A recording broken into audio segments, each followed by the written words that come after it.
Akhir-akhir ini banyak sekali VGA card AMD dengan rentang harga yang sangat dekat bisa kita temukan. Jadinya kalian itu kayak nggak tahu mana VGA card yang paling worth it buat kalian beli. So, jangan kemana-mana, tetap di video ini karena di video ini kita bakalan ngebahas VGA card AMD dari 1 jutaan sampai dengan 5 jutaan yang paling worth it buat kalian.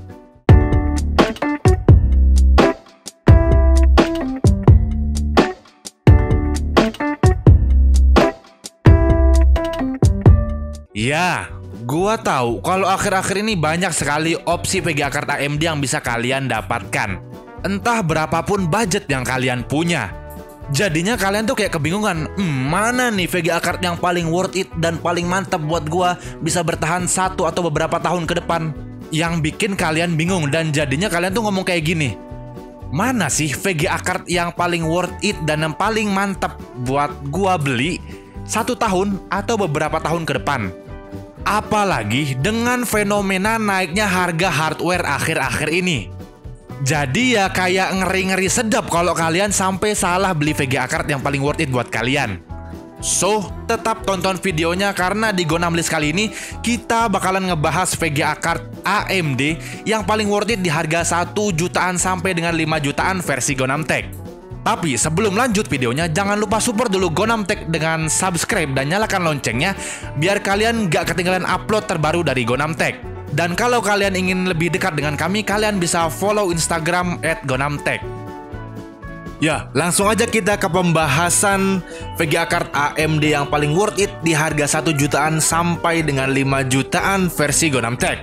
Ya, sebelum itu gua mau sedikit ya curcol kali ya. Gak tahu kenapa sekarang ini gap VGA card AMD itu agak longgar, nggak kayak Nvidia akhir-akhir ini. Yang bahkan kabarnya nanti kedepannya bakal ngadain GTX 1650 Ultra ya. Jadi kayaknya rapat banget si Nvidia itu ngehadirin seri VGA cardnya. Jadi kayak udah nggak ada celah. Tapi sekarang yang gue lihat malah AMD ini kayak celahnya panjang banget ya di range harga. Contohnya nih, kalau Nvidia itu bikin GTX 1660 polos, 1660 Super, dan 1660 Ti. Intinya ya kayak longgar aja gitu kan. Yaudah nggak usah banyak cincong, langsung aja ke VGA card paling rekomendasi di harga 1 jutaan. Ya kayaknya VGA card ini udah familiar banget ya di telinga kalian. Di range harga 1 jutaan itu pasti kalian udah tahu kalau RX 570 itu menjadi opsi utama VGA card di range harga ini. Kenapa RX 570? Ya nggak lain dan nggak bukan karena VGA card ini VGA card budget yang oke banget ya. Karena price performance yang ditawarkan itu sangat bagus. Jadi VGA card RX 570 ini udah menjadi juara berturut-turut price performance ke-1 di dunia sampai hadirnya GTX 1650 Super. So, 1650 Super ini ngegeser RX 570 yang sebelumnya menjadi juara bertahan price performance terbaik. Yang selanjutnya, RX 570 juga disediakan VRAM yang sangat mencukupi dengan harga yang ditawarkan. Karena ini tuh VGA card budget ya. Di sini tersedia 2 varian RAM yaitu 4 GB dan juga 8 GB. Poin plus yang lain kalau si RX 570 ini masih bisa disandingkan coba sama prosesor low end terbaru. Bayangkan ini udah lama banget si RX 570 hadir, tapi dia masih bisa ya ikut-ikutan bersaing kan, lucu itu. Dan poin plus terakhir dari RX 570 yaitu dia itu udah jago banget ngejalanin beberapa game atau mungkin hampir semua game di 1080p. Dan masih bisa menyentuh 60 FPS rata-rata.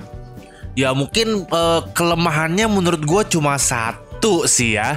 VGA card ini udah sedikit berumur. Ya walaupun ada kabar-kabar driver AMD Radeon itu fine wine, tapi gue kayak nggak serak aja sih dengernya fine wine itu. Cuma nanti kalau kalian punya pendapat sendiri silahkan kalian berpendapat di komentar. Untuk kondisi baru, kalau kalian emang pengen beli baru dan nggak suka gambling atau mungkin sedikit bisa dibilang bertaruh kali ya, ini si RX 570 harganya ya sedikit tinggi karena kondisinya baru di kisaran harga 2 jutaan. Entah kenapa gara-gara pandemi corona ini semua part PC itu harganya naik. Kalian masih bisa mendapatkan di bawah 2 juta ya, seperti ASRock Phantom Gaming, dan XFX atau mungkin beberapa brand sejenis lainnya. Dan untuk kondisi bekasnya udah sangat lumrah sekali ya, karena ini RX 570 ini udah lama hadirnya ya, pasti bekasnya ini udah beredar di pasaran. Dan juga kalian bisa mendapatkan varian 8GB RX 570 di bawah 2 jutaan, ya di harga 1 jutaan lah. Untuk contohnya di kondisi bekas yaitu HIS RX 570 8GB. Dengan varian RAM 8GB di kondisi bekas itu kalian masih bisa menjangkaunya di harga 1,6 juta sampai dengan 2 jutaan. Sedangkan di kondisi baru, yaitu contohnya adalah Phantom Gaming RX 570 4GB, ya harganya itu udah baku di 1,9 jutaan ke atas. Ya, jadi di akhir untuk kasus RX 570 ini paling direkomendasikan untuk beli bekas karena harganya yang tergolong sangat murah dengan performa yang ditawarkan juga tinggi. Dan juga kalian bisa mendapatkan varian RAM yang 8GB kalau kalian pandai mencarinya. Ya, tetapi sayangnya umumnya RX 570 ini beredar di pasaran itu ex-mining dan ya sejenisnya. So pintar-pintarlah menjadi pembeli. Dan juga di range harga 1 jutaan itu ada opsi kedua yang direkomendasikan, yaitu RX 570 4GB yang dengan kondisi bekas pastinya. Kenapa RX 580 ini sangat direkomendasikan? Ya nggak lain dan nggak bukan karena performanya yang tergolong tinggi dan juga bisa stabil di 1080 60 fps ya hampir kebanyakan game. Walaupun beberapa game yang nggak nyampe 60 fps tapi rata-rata segitu. Di samping kekuatannya yang emang budget friendly dan juga performanya mantap, sayangnya RX 570 ini haus daya banget dan juga TDP-nya tuh tinggi ya, sampai 185 watt. Ya, untuk RX 580 dengan varian 4GB kondisi bekas ya di pasaran kalian bisa mendapatkan kisaran harga mulai 1,8 juta rupiah ke atas. Seperti contohnya adalah RX 570 dari Sapphire. GoNamTech lebih merekomendasikan kalian untuk mengambil RX 500 series karena RX 400 series itu udah tua dan performanya lebih rendah.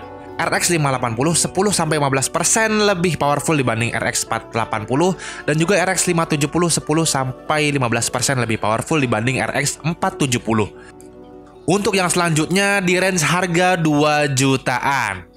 Di range harga 2 jutaan kita memiliki jawaranya si AMD Radeon yaitu RX 550 XT 4GB. Ya nggak lain karena ini itu udah GDDR6 plus RX 5500 XT itu udah 7 nanometer ya di GPU 2 jutaan bro. Poin plus selanjutnya adalah RDNA arsitektur dan pilihan pas banget untuk bermain di 1080p. Dan yang hebatnya, si RX 5500 XT ini performanya sedikit melebihi RX 580 dengan TDP alias asupan daya yang lebih rendah. Ya, tapi untuk di range harga 2 jutaan kalian hanya bisa menggapai dengan varian VRAM-nya 4GB saja. Seperti contohnya adalah ASRock Challenger RX 5500 XT 4GB GDDR6. Untuk harganya bisa kalian dapatkan dengan harga 2,8 juta rupiah. Ya, untuk selanjutnya adalah di range harga 3 jutaan. Untuk di range harga ini sebenarnya mau merekomendasikan Vega 56, tapi harganya terlalu random dan beresiko. Sedangkan RX 5500 XT 8GB itu agak sedikit mengecewakan di price to performance-nya. Dan RX 590 tuh udah lawas banget dan dia itu haus daya. So di harga 3 jutaan ya mohon maaf, GoNamTech tidak punya rekomendasi untuk VGA card AMD. So kalau kalian punya budget 3 jutaan dan ingin ngikut rekomendasi GoNamTech, kalian bisa beli yang 2 jutaan mungkin atau mungkin nabung lagi ke 4 jutaan. Tapi ya kalau kalian masih ngotot pengen beli di harga 3 jutaan ya kami hanya memberikan opsi tidak rekomendasi. Yang pertama adalah Vega 56. Di harga 3 jutaan kalian bisa mendapatkannya dengan kondisi bekas. Dan juga yang kedua adalah RX 5500 XT 8GB. Kalian bisa mendapatkan di harga 3 jutaan dengan kondisi baru. Dan juga RX 590 ya dengan kondisi baru juga. Untuk selanjutnya di harga 4 jutaan Di harga 4 jutaan, kita sangat merekomendasikan kalian untuk mengambil RX 5600 XT. Mengapa?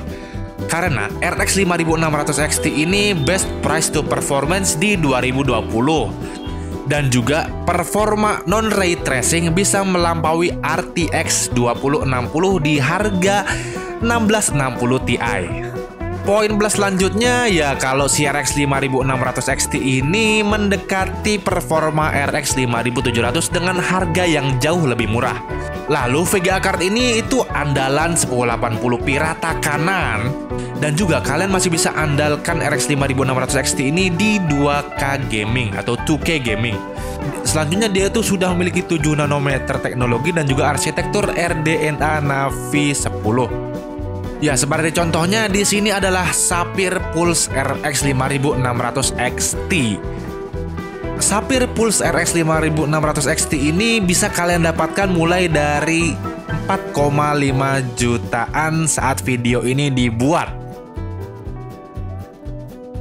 Untuk range harga yang terakhir yaitu 5 jutaan, dan so ini kayaknya penontonnya udah pada kabur ya karena nggak punya duit sebanyak ini. Di range harga 5 jutaan kita merekomendasikan RX 5700. VGA card ini memiliki price to performance yang terbilang baik dan juga sudah menggunakan arsitektur RDNA Navi 10 dan juga sudah memiliki VRAM 8GB GDDR6 dan performanya rata-rata hampir 10% di atas RTX 2060 Super. Ya, menurut gua sih semua hal yang ada di RX 5700 ini oke dan mantep kecuali dua hal. Yang pertama, RX 5700 ini kalah dalam fitur ray tracing dan DLSS 2.0-nya Nvidia dan juga asupan dayanya yang tergolong tinggi. Ya, di sini kita ambil contoh Power Color RX 5700.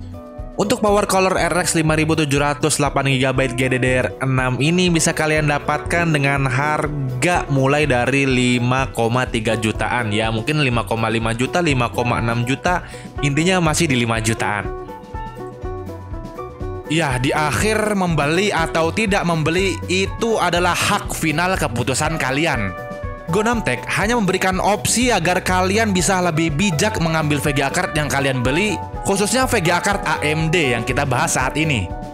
Dan menjadi referensi buat kalian saat kalian ingin membeli VGA card AMD di range harga 1 jutaan sampai dengan 5 jutaan, atau mungkin saat teman kalian bertanya kepada kalian apa sih VGA card yang paling worth it di harga tertentu. Ya, karena nggak lain dan nggak bukan kebutuhan itu kembali ke kalian sendiri. Dan kalau kalian punya pendapat, kalian boleh tinggalkan pendapat kalian sendiri di kolom komentar. Dan juga kalau kalian rasa video ini bermanfaat, kalian boleh share video ini ke teman-teman kalian, biar teman-teman kalian juga tahu juga apa VGA card paling worth it AMD di harga 1 jutaan sampai dengan 5 jutaan. Terima kasih sudah menonton Gonamtech, and always see you next time. Wassalam. Langsung di-blur kan?